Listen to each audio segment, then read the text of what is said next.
오늘 예수님의 십자가로 가는 길에서 이 제자들의 모습을 마가복음을 통해서 우리가 보게 되는데요. 제자들이 실패입니다. 그 가운데서도 우리는 베드로의 실패, 우리 지난 주일 살펴보았던 베드로가 멀찍이 예수를 따르는 모습에서 중간에 이제 삽입된 샌드위치 이 얘기가 중간에 삽입되고 오늘 이 말씀으로 이어집니다. 특별히 베드로의 실패가 눈에 띄는 것은 그가 굉장히 호기에 넘치는 장담을 많이 했고요. 또 누구보다도 적극적으로 예수를 따르던 사람의 실패이기 때문에 눈에 띕니다. 14장 29절을 보면 베드로가 여짜오되 다 버릴지라도 나는 그리하지 않겠나이다. 이 대목을 여러분 보십시오. 다 버릴지라도. 좀 상상을 해보면 베드로가 어떻게 했을까? 옆에 있는 다른 제자들도 좀 보면서 했을 것 같아요. 다 버릴지라도. 자신감이 넘쳐요. 그 다음에 뭐예요? 나는 버리지 않겠다. 나는 그러하지 않겠다. 여기 나는이라는 나는 그렇지 않겠다. 여기에 액센트를 좀 해요. 나는 좀 다르다. 나는 다르다. 나는 다른 사람과 좀 구별해달라. 여러분, 나는이라는 단어를 자주 쓰는 사람 좀 위험합니다.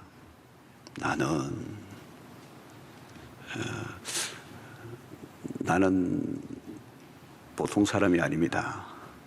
어디서 듣던 것 같기도 하고. 정말 나는 다른 사람과 다를까? 질문을 해보아야 됩니다. 인류를 거슬러 올라가면 아담 후에는 다 똑같아요. 지금 베드로의 이 모습은요, 자기 객관화가 안 되어 있는 것입니다. 자기 객관화. 이 자기 객관화는 좀 어려운 말이라면 자기 무지예요. 자기가 누구인지 모르는 것입니다. 우리가 다른 사람들의 실수를 보면 그 실수를 통해서 나를 봐야 돼요. 근데 비난을 하는 사람들은 자기를 보지 못해요. 다른 사람에게 집중하고 있는 동안에는 자기 모습을 보지 못하는 것입니다. 건강한 사람은 다른 사람의 실수를 보면서 자기를 한번 더 들여다보게 되죠. 그때 우리는 자기를 객관화시킬 수 있는 거, 나에게도 저런 게 있구나. 나는 저 사람보다 더 심한 게 있네. 이러면 이제 자기 객관화가 되는 겁니다. 소위 말하면 철이 드는 것이죠. 깨달음이 오는 겁니다. 자기 객관화가 안 되면 여기서부터 문제가 생겨요. 우리가 가정에서나 사회생활에서도 늘 사람들과 부딪히는 문제도 내가 나를 모르니까. 자, 예수님은 베드로를 잘 알고 계세요. 14장 30절 보면 예수께서 이르시되 내가 진실로 내게 이르노니 오늘 이 밤 닭이 두 번 울기 전에 내가 나를 세 번 나를 부인할 것이다. 이렇게 예수님이 얘기하셨으면 알아들어야죠. 근데 완강하게 다시 부인합니다. 31절 베드로가 힘있게 말하되 내가 주와 함께 죽을지언정 주를 부인하지 않겠나이다 하고 모든 제자도 이와 같이 하니라. 베드로가 강력하게 이렇게 장담하니까 다른 제자들도 얼떨떨하게 따라갑니다. 합창하듯이 동의를 하죠.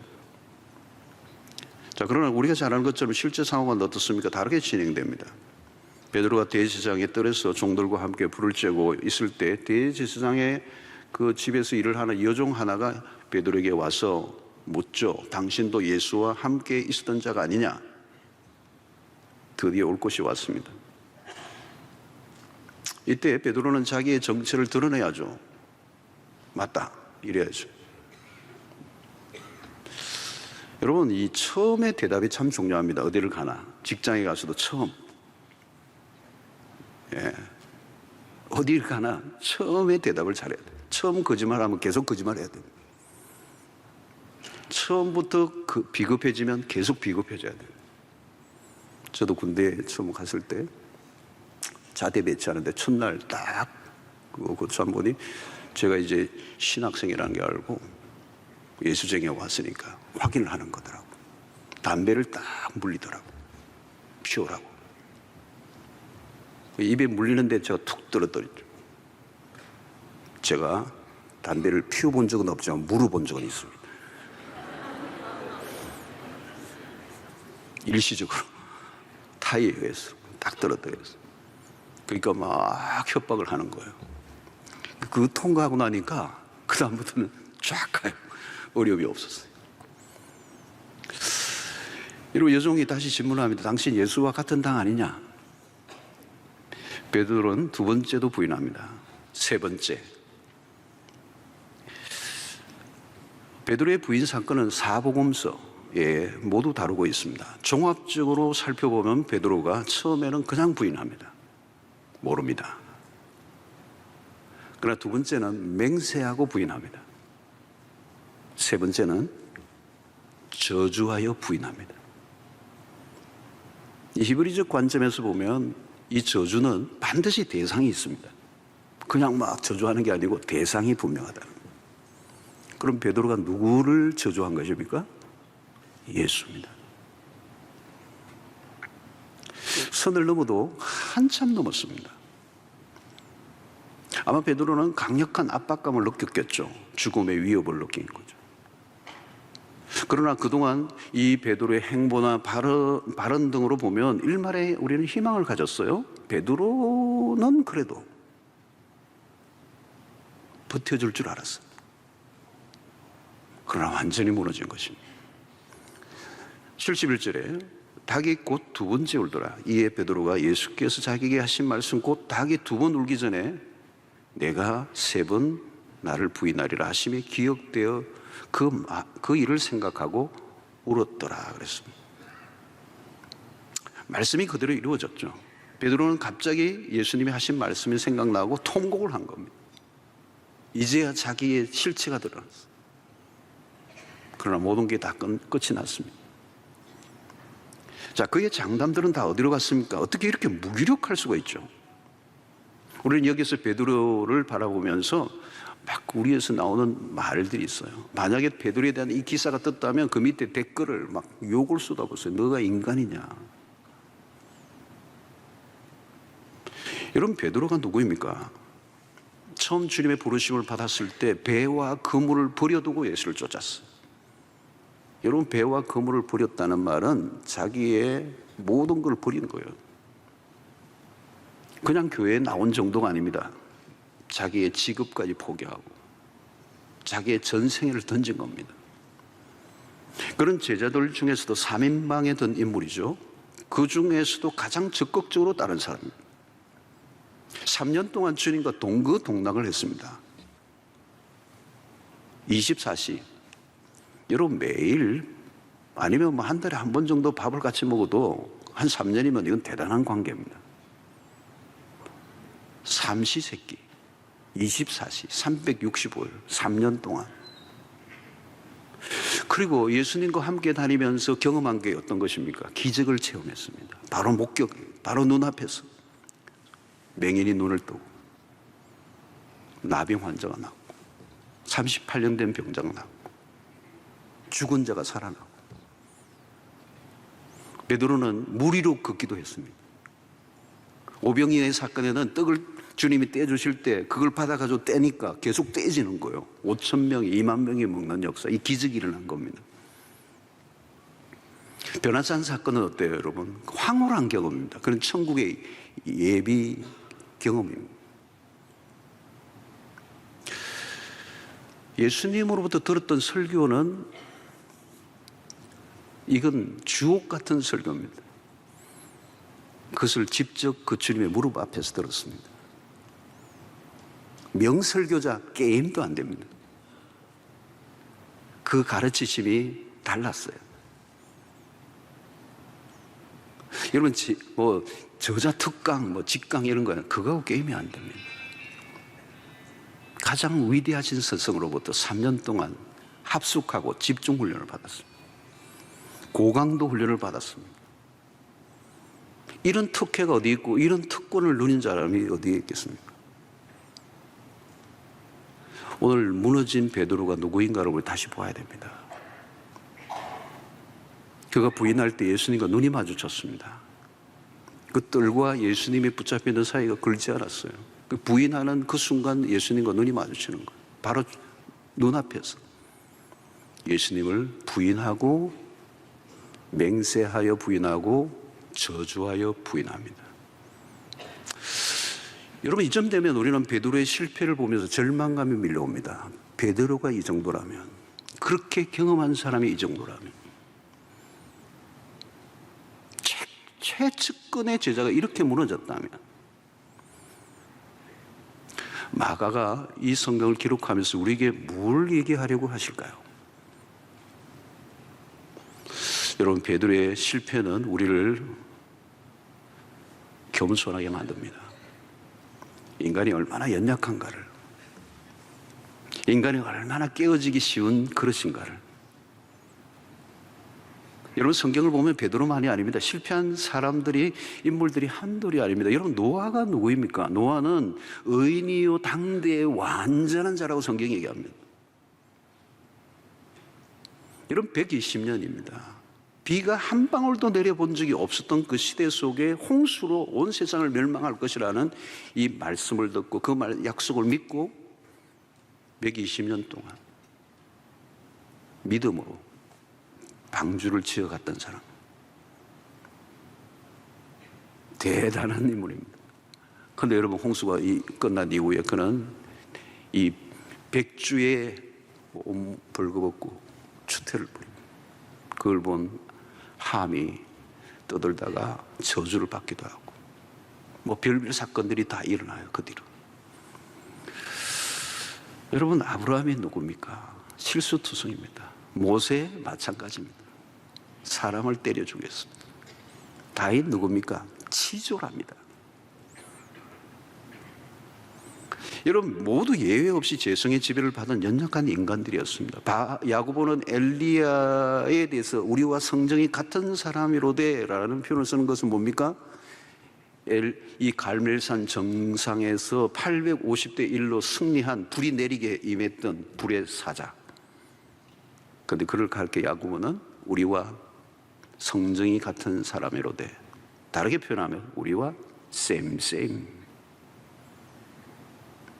연약한 인간이라는 거. 베드로가 나는 다르다는 거죠. 나를 믿어라. 나를 믿어라. 나는 다르다. 나는 괜찮다. 여러분, 우리는 우리 자신을 의심해야 합니다. 우리가 얼마나 믿을 수 없는 존재인가를 인정해야 된다는 거예요. 우리는 베드로의 실패를 통해 절망감이 밀려옵니다. 그것은 베드로에 대한 낙심이 아니에요. 베드로를 통해서 비춰진 우리 자신에 대한 실망이에요. 베드로의 실패는 신앙의 길을 걷고 있는 우리에게도 동일하게 일어날 수 있습니다. 여러분, 운동 경기에서 나보다 훨씬 더 탁월한 선수가 내 앞에 실수를 하면 나는 쫄이죠. 저 사람도 넘어졌는데, 저 사람도 깨어졌는데, 자신감이 툭 떨어지는 겁니다. 사실 오늘 이 본문을 보면서 저도 처음에는 마음이 무거웠더라고요. 무거웠어요. 베드로가 무너졌는데 나는 뭘 하고.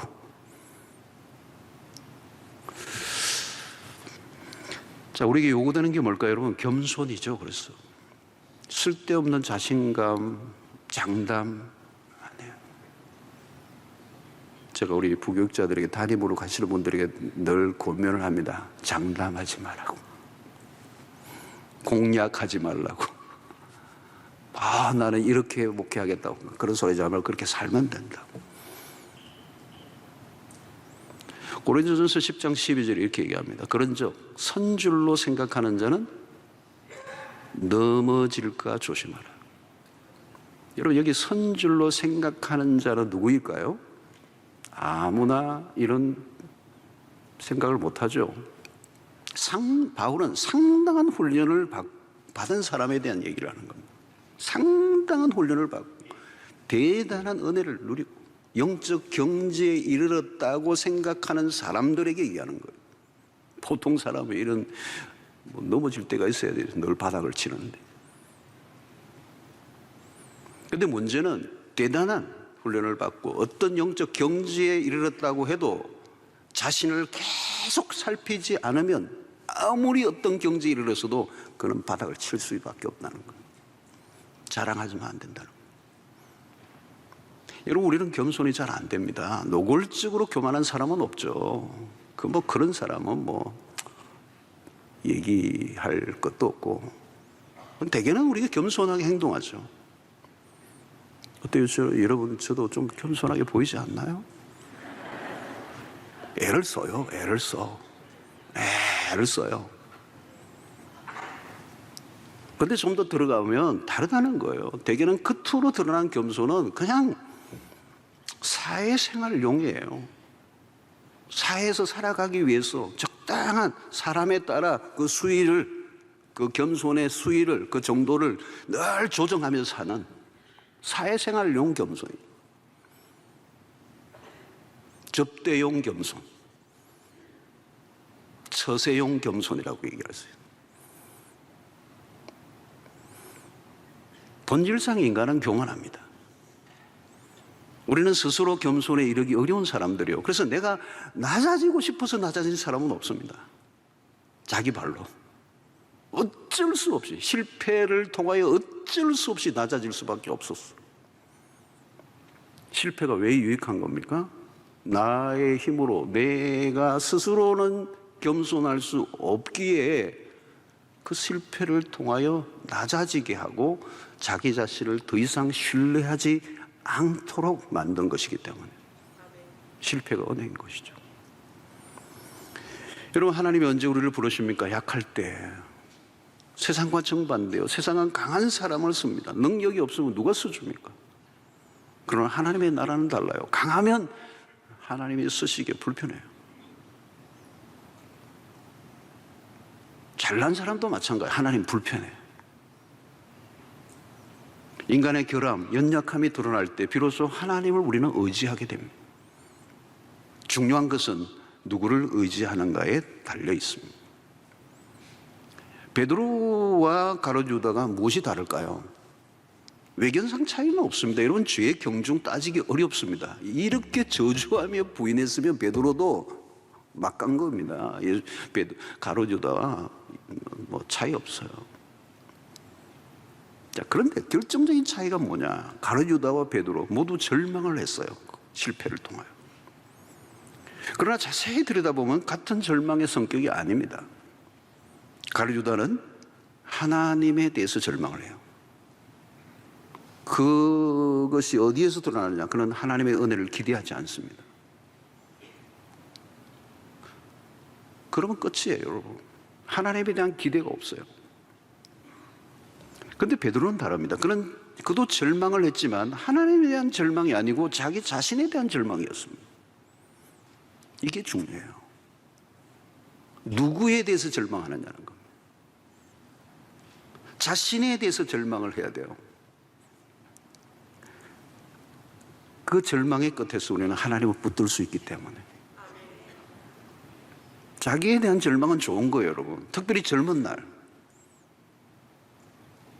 뭔가 자기에 대한 확신에 차 있는, 그래서 그 확신이 얼마나 허망한 것인가를 아직 모르고 있는 그때에 그 실패를 통하여 자기를 신뢰하지 않고 하나님을 신뢰할 수 있는 단계로 갈 수 있다면 그건 놀라운 축복이죠. 놀라운 축복. 하나님은 우리의 실패를 통해 우리의 연약함을 드러내십니다. 우리의 연약함이 드러날수록 하나님의 은혜는 정폭됩니다. 바울은 자신의 약함을 자랑했습니다.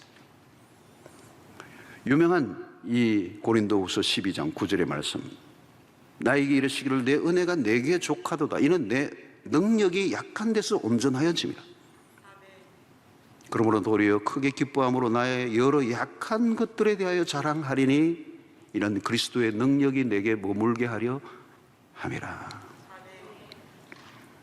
참 쉽게 이해하기 어렵습니다. 머리로는 이해되는데 이렇게 경험적으로 이해하기는 어려운 미스테리한 말씀입니다. 일반적으로 누구나 자신의 연약함을 숨겨요.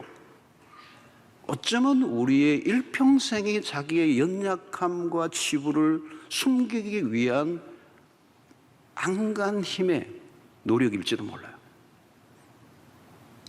여러분, 우리의 행동들을 잘 분석해 보면요, 다 약점을 감추기 위한 노력들입니다. 우리가 언제 예민하죠? 언제 화를 많이 냅니까? 누가 별말 하지 않았는데 어떤 사람은 불 꺼내요. 주변 사람들이 놀랍니다. 저 사람 왜 저러지? 약점을 건드렸거든요.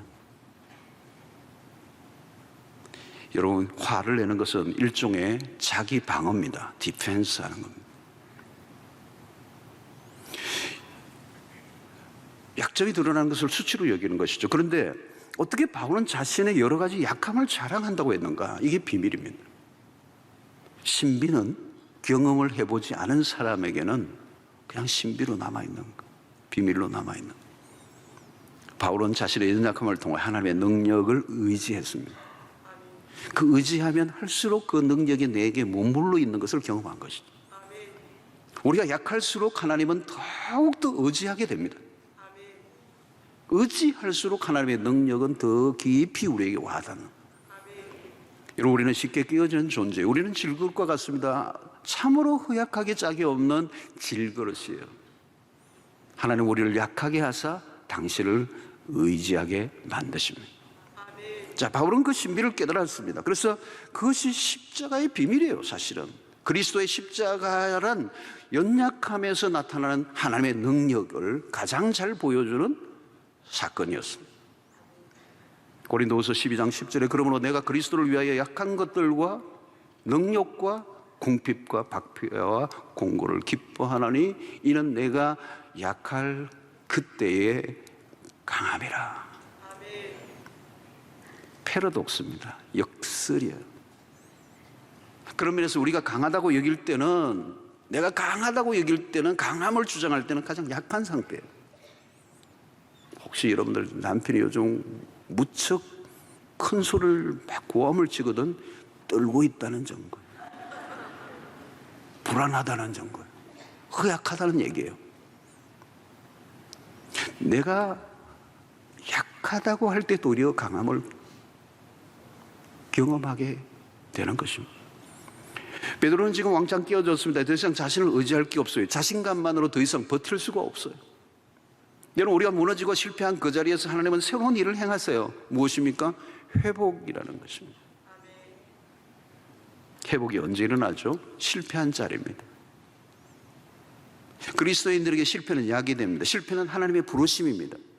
절망할 때가 바로 은혜의 때예요. 실패의 자리에서 거품이 제거되고 진정한 나를 발견합니다. 평소에는 약점을 발견하지 못해요. 감춰져 있습니다. 그냥 적당한 실패로는 우리 자신을 발견하기 어려워요. 어떤 사람은 실패하고 더 자아가 강해질 수도 있습니다. 자기의 실패를 인정하고 싶지 않은 거죠. 그러면 아직 실패가 더 남아 있습니다. 여러분, 인간의 자아는, 이 에고는 굉장히 스트롱해요. 쉽게 죽지 않습니다. 쉽게 죽지 않습니다. 안 죽습니다. 그래서 대충 실패하면요, 자아가 안 죽어요. 여러분, 옛날에 이 닭 잡을 때 반쯤 죽은 닭, 이거 진짜 힘듭니다. 부드덕거리면서 막 피를 흘리면서 막 온통 날아다니는데 이건 진짜 감당 못해요. 여러분, 자신의 실패를 인정하지 않는 거, 언제가 최악의 상태인가? 실패는 했는데 아직 자아가 살아있을 때 미치는 거예요. 분명히 박살이 났는데 백기를 안 드는 거예요. 그러면 아직 더 내려가야 돼요. 바닥이 아직 남아있어. 바닥 밑에 지하실이 있다고 그러죠. 좀 더 죽어야 되는 것입니다. 완전히 밑바닥까지 내려가서 두 손 두 발을 다 드는 순간이 있어야 되는 거예요. 붙들 것이 하나도 없음을 인정하는 상태. 자기 도취, 자기 확신이 깨어져야 되는 거죠. 자기에 대한 신화를 깨뜨려야 된다는 거죠. 찬송가 중에 내 힘과 결심 약하여 늘 깨어지기 쉬우니, 내 힘과 결심 약하여 늘 깨어지기 쉬운 존재. 나를 내려놓아야 돼요. 더 이상 나에게 어떤 의도 남아있으면 안 돼요. 완전히 바닥을 쳐야 됩니다. 하나님은 종종 우리를 코너로 완전히 몰아넣으십니다. 그리고 그 실패의 지점이 은혜의 지점. 하나님은 우리의 성공보다 실패를 통해서 훨씬 더 많은 일을 행하십니다. 자, 주님은 약속하시죠. 14장 28절에 보니까 그러나 내가 살아난 후에 너희보다 먼저 갈릴리로 가리라. 약속하신 대로 부활하신 주님은 디베랴 바닷가로 찾아오셨습니다. 실패한 제자들을 다시 찾아주셨어요. 항상 그렇습니다, 여러분. 하나님의 편에서 먼저 손을 내미시죠. 우리는 늘 도망치는 쪽입니다.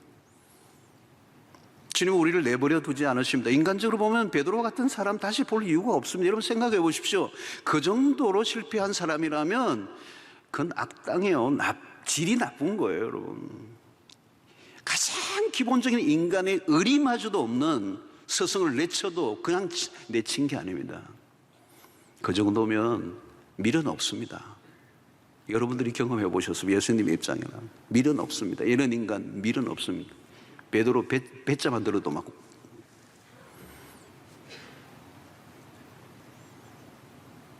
그런 사람에게 무슨 기도를 하겠습니까?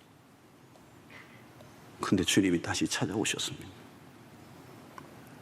복음이 우리에게 희망이라는 이유가 여기에 있습니다. 망가질 대로 망가졌습니다. 근데 다시 이렇게 세워주십니다. 여러분, 성경 전반을 통해 주시는 이야기의 핵심은 뭘까요? 그레이스, 은혜입니다. 은혜라는 단어를 우리가 온전히 이해하기 어려워요. 그것도 우리가 세상 속에 경험해 보지 못했던 단어예요. 세상은 은혜가 없음이에요. 우리가 세상 속에 날마다 상처를 입고 힘들어하는 이유는 딴 게 아니에요. 세상은 무자비함, 은혜 없음. 여러분, 세상은 실수에 대해서 관용적이지 않습니다. 우리 형제들이, 청년들이 좋은 직장에, 최고의 직장에 취직을 했는데 피를 말려요. 끊임없는 평가, 끊임없는 이 완벽함을 요구하는. 그러니까 스트레스 쌓이는 거예요. 막 탈모 막 되고, 한 번 실수하면 아웃이. 여러분, 세상이 왜 이렇게 살벌한 겁니까? 비난과 갈등과 소송과 대립과 폭력과 전쟁이 끊임없이 일어나는 이유가 무엇입니까? 은혜 없음, 무자비함, 무정함. 누군가 실수하면 우리는 따지기를 잘합니다. 비난을 퍼붓습니다. 약점이 노출되는 순간 무차별 공격을 합니다. 은혜 없음. 여러분, 은혜가 사라지면 그 순간부터 전쟁터가 됩니다. 가정도 전쟁터가 됩니다. 은혜가 빠지면 가정도 전쟁터가 됩니다. 오늘날 교회는 어떻습니까? 교회는 은혜가 사라지면 더 이상 교회는 교회가 아닙니다. 참 우리 교회 초기부터 은혜 중심의 교회, 참 대단한 것입니다. 은혜. 오늘도 여기 성함이 은혜이신 분이 여러분 계시죠?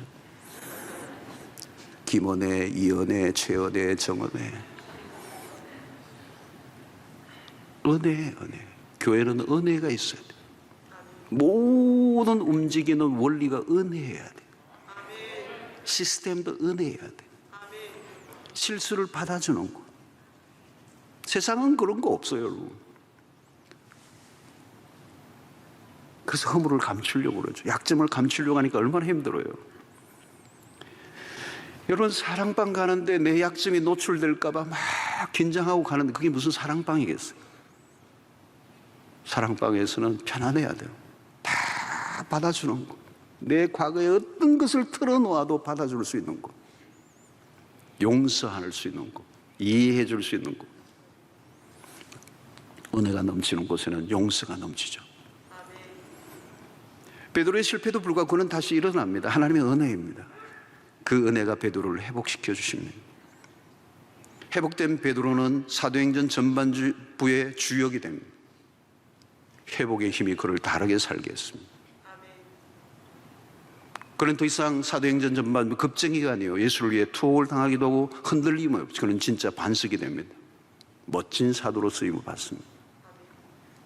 회복은 어디에서 일어났습니까? 갈릴리 해변에서 일어났습니다. 갈릴리는 베드로가 처음 주님을 만났던 곳, 베드로가 처음 주님을 만났던 그때가 언제입니까? 밤이 맞도록 고기를 잡았지만 한 마리도 잡지 못했던 그 실패의 아침, 그 비싼 상황이 다시 벌어집니다. 주님을 다시 만나는 그 순간도 베드로는 처절하게 실패했던 그 순간, 그 갈릴리 디베레아 바닷가에서 주님은 해변에 만찬을 베풀고 초대해 주십니다.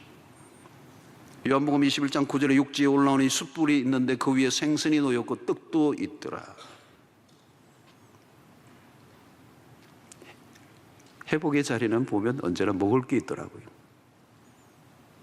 디베레아 바닷가의 식탁 교제, 회복을 위해서 주님이 베푸신 만찬. 주님에게 질문합니다. 21장 15절에 그들이 조밥 먹은 후에 예수께서 시몬 베드로에게 이르시되 요한의 아들 시몬아 내가 이 사람들보다 나를 더 사랑하느냐 하시니 이르되 주님 그러하나이다. 내가 주님을 사랑하는 줄 주께서 아시나이다. 이르시되 내 어린 양을 먹이라 하시고, 주님은 3번 물으셨습니다. 아마도 베드로가 3번 부인한 것을 회상하기 위해서인지도 모르겠습니다. 주님이 확인하고자 하는 것은 딱 하나예요. 사랑. 능력을 묻지 않았습니다. 실수의 재발을 다짐한 것도 아닙니다. 베드로도 더 이상 장담이 없습니다. 자신감이 사라졌어요. 자신에 대한 신뢰를 더 이상 할 수 없어요.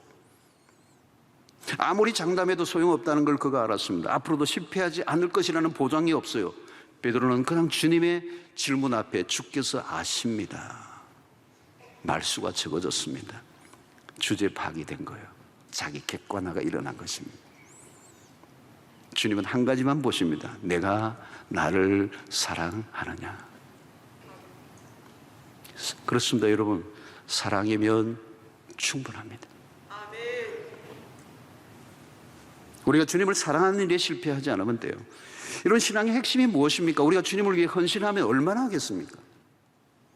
충성? 뭘 대단한 충성을 하겠습니까? 가만히 보면 우리가 주님을 위한 일보다 주님의 마음을 아프게 한 적이 더 많아요. 저는 목사이면서도 날마다 어떤 때는 그렇게 생각해요. 내가 주님을 위해서 일을 하는 건지, 주님이 나를 위해서 일하시는 건지.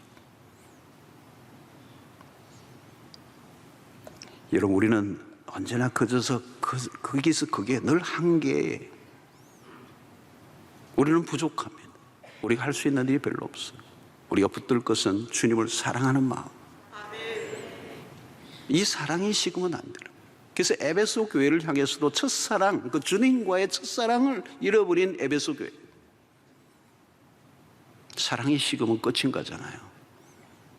남편이 뭐 돈을 많이 벌어다 주고 뭐 그게 아니라 사랑이잖아, 사랑. 사랑이 빠지면 모든 활동은 의미를 잃어버리는 것입니다.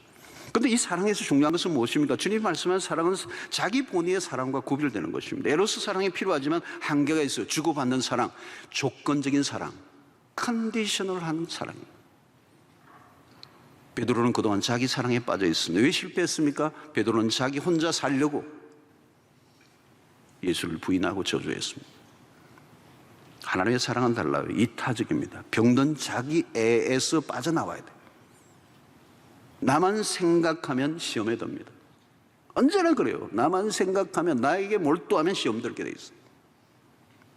자기 애착에서 벗어나야 주를 위해 살 수 있습니다. 주님은 우리에게 어떤 사랑을 보여주셨습니까? 우리를 위해 당신의 전부를 내어놓으셨어요.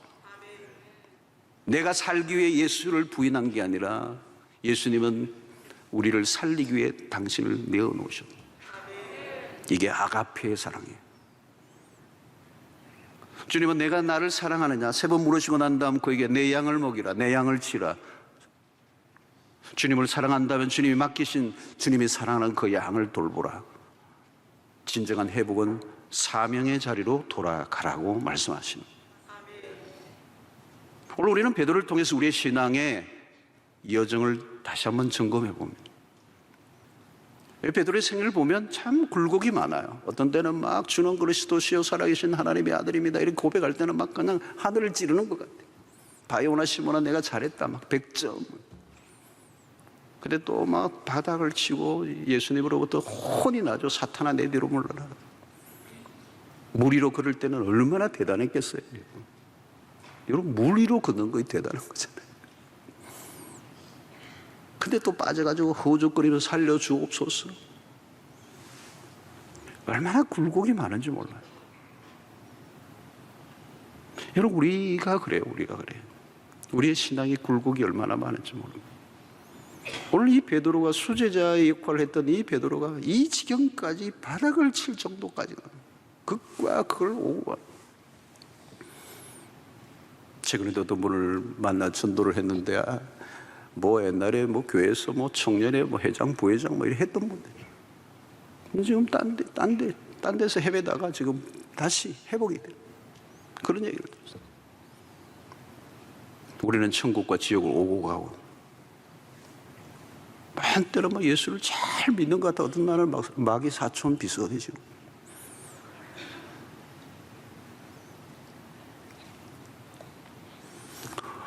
우리는 주님을 따른다고 하고 신앙생활을 하고 있는 것 같지만 때로는 고뇌하고 갈등하고 별거 아닌 것 때문에 내가 시험에 들고 넘어지고 하나님을 위해서 일을 한다고 하지만 내면의 탐욕과 끊임없이 싸우고 부질없는 것에 무너지고 깨어지고 시험받고 유혹받고 또 갈등하고 회개하고 돌이키고 의없는 것에 무너지고 20년 30년 예수를 믿었는데 어느 날 보면 유치찬란한 행동을 하고 우리 얘기 아닙니다. 어떤 날은 저에게도 보이는 거예요. 너 아직 그것도 극복 못했니? 새벽에 기도하면서 통곡하는 이유죠. 너 그 정도면, 그 정도 믿었으면 이 정도는 돼야 될 거 아니야. 뭐야? 그 시시한 것에 넘어져? 그 시시한 것에 시험 들어? 그 별거 아닌 거에 너 그렇게 넘어져?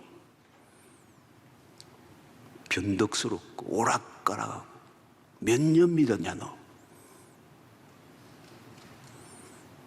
여러분 바울은 자기 자신에 대해서 회심한 이후에 죄인 중에 괴수라고 얘기해요. 이건 어마어마한 얘기입니다, 여러분. 자기 자신을 향하여 난 죄인 중에 괴수라는 얘기예요.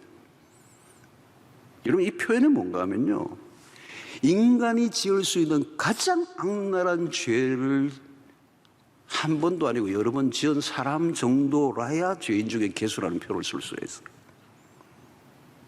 이건 뭐 성폭행에 뭐 살인에 건신 뭐 다 들어가면 포함해야 이 정도 단어를 쓸 수 있어요. 그런데 바울이 지금 이 단어를 쓰고 있는 겁니다. 대단한 겁니다. 여러분들 이 표현을 쓸 수 있겠어요? 누가 나에게 약간만 자존심 상해도 빠락 하잖아요.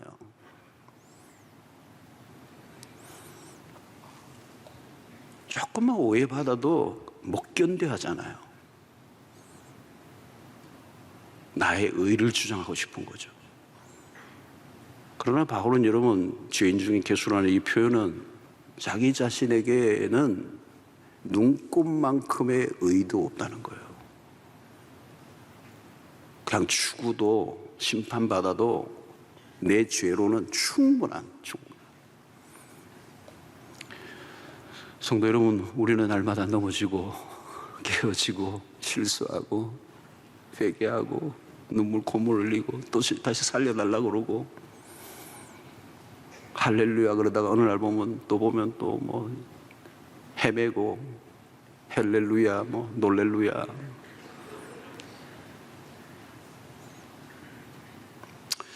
그러나 여러분 오늘 우리는 베드로를 통해서 결론적인 것은 유다와 다른 점, 그가 부인하고 난 다음에 베드로 통곡합니다. 크게 넘어졌지만 결국은 주님 앞에서 넘어진 거예요. 이번 넘어져도 뒤로 넘어지는 사람이 있고요, 앞으로 넘어지는 사람이 있어요. 실패를 해도 세상으로 넘어지지 않고 주님 앞에서 넘어져야 돼요.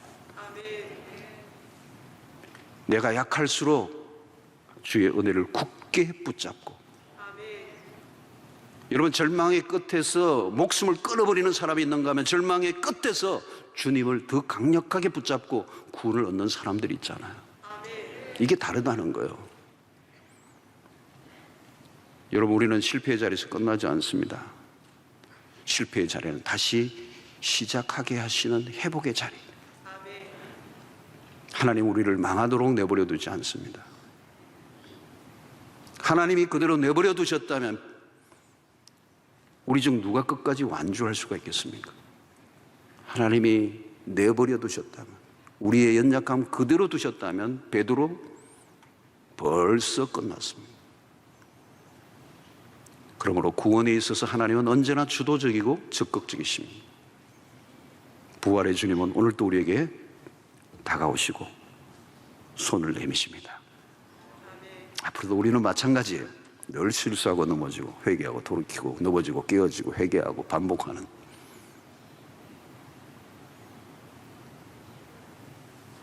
그러므로 우리는 우리를 믿지 않고 주님을 믿어야 되고, 넘어질 때마다 쓸데없는 자존심 버리고 주님 앞에 엎드릴 수 있기를 바랍니다. 자존심으로 살지 말고 주의 은혜로 살아갈 수 있기를 바랍니다. 우리에게는 어이가 없어요. 오늘도 내일도 과거도 마찬가지.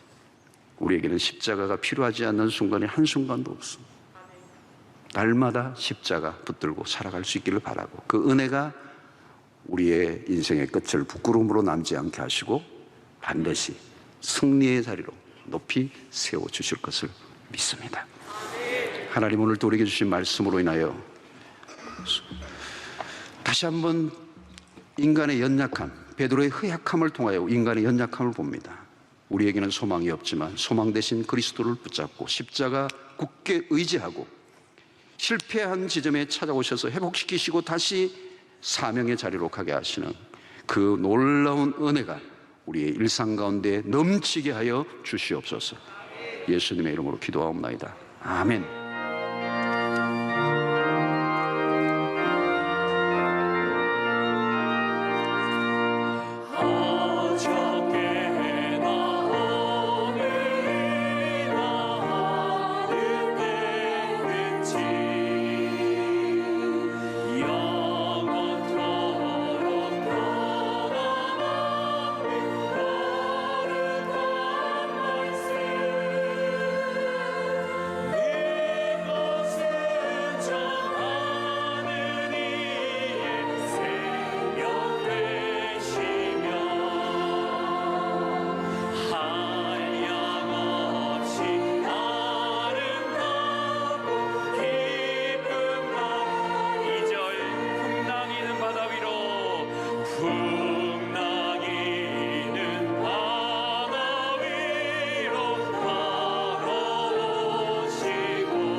이제는 우리 주 예수 그리스도의 놀라우신 은혜와 하나님의 크신 사랑과 성령의 교통하심, 우리는 넘어지고 우리는 깨어지고 우리 자신에게는 어떤 소망도 의도 없지만 그리스도의 십자가로 인하여 다시 일으켜 세우시고 다시 살아나게 하시고 다시 시작하게 하시고